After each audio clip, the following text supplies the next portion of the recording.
most young people who went through the Texas Department of Family Protective Services conservatorship via foster care or adoption have been eligible for a state college tuition waiver. This means if they wanted to go to college, they wouldn't have to worry about paying for tuition and fees at state-supported schools.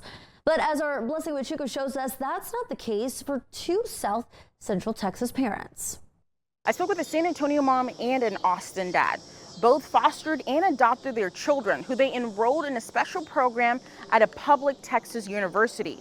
They thought their tuition would be waived, but now they're left with an unexpected bill of thousands of dollars. It's the news Gino Bazadua had waited to hear during his senior year. He was going to college. Higher education is the natural next step for most high school seniors, but statistically, not for teens like Bazadua. 1.5 received a bachelor's degree, 0.5 received associates, and then 1.5 received a certificate.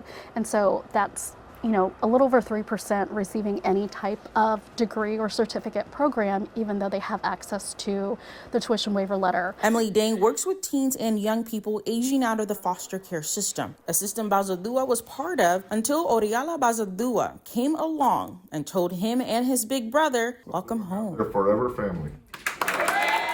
I adopted them in 2020. And Harley, my oldest son, went to UTSA.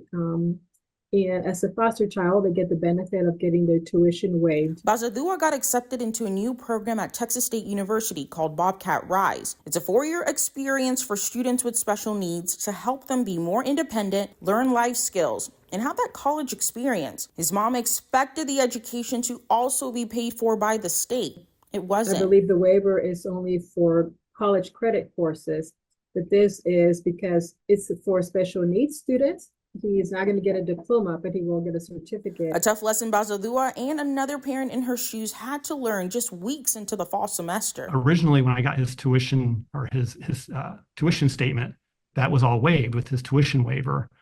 But then a few days later, it all went away. Texas Department of Family Protective Services and Dang, with Dallas court-appointed special advocate, says this issue both parents find themselves in is not common. In order for something like this to qualify, the law, there would have to be a bill passed that expanded it beyond college credit classes. I would like to think that it was an oversight to not include courses that are not college credit. Her goal now is to talk to legislators to help change the law when it comes to kids like her son pursuing higher education, despite the odds stacked up against them. Raise your right hands to be sworn. In North Texas, Blessing Wichuku, Spectrum News. There are several criteria to qualify for the tuition and fee waiver for people according to Texas DFPS.